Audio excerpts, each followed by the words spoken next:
With Tom Cruise watching on, what at times has seemed mission impossible for PSG has become mission complete. 14 years in the making, the unashamed, much publicised aim since day one when Qatar Sports Investments, QSI, took over as owners at PSG. It's seen the likes of David Beckham, Zlatan Ibrahimovic, Carlo Ancelotti, Thomas Tuchel, and of course Messi, Neymar and Kylian Mbappe all come and go. But with Luis Enrique's arrival, a change in ethos and mentality, absolutely summed up by the banner unfurled by the PSG fans ahead of kickoff, translating as "Together we are invincible." Unit from the word go, playing the creative, exciting football to which we've become accustomed, drawed on by an incredible wall of fans, and the midfield magicians of Vitinha and Kvaratskhelia running the show.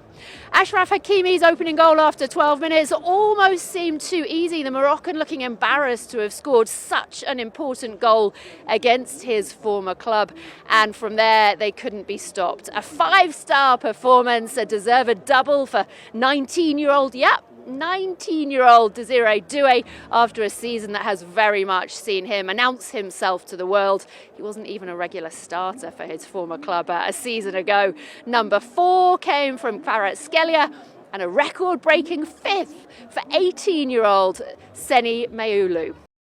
It is clear that this is a targeted act of violence, and the FBI is investigating this as an act of terrorism. Just before 1:30 on Sunday afternoon, calls came in to Boulder police saying there was a man with a weapon and people were being set on fire. In total, there are 6 victims. 2 of them were taken to a burn unit in Aurora, one of them with very serious injuries. Witnesses are reporting that the subject used a makeshift flamethrower and threw an incendiary device into the crowd. The attack happened at a regularly scheduled weekly event called Run for Their Lives. I have done it, and so I understand what it is.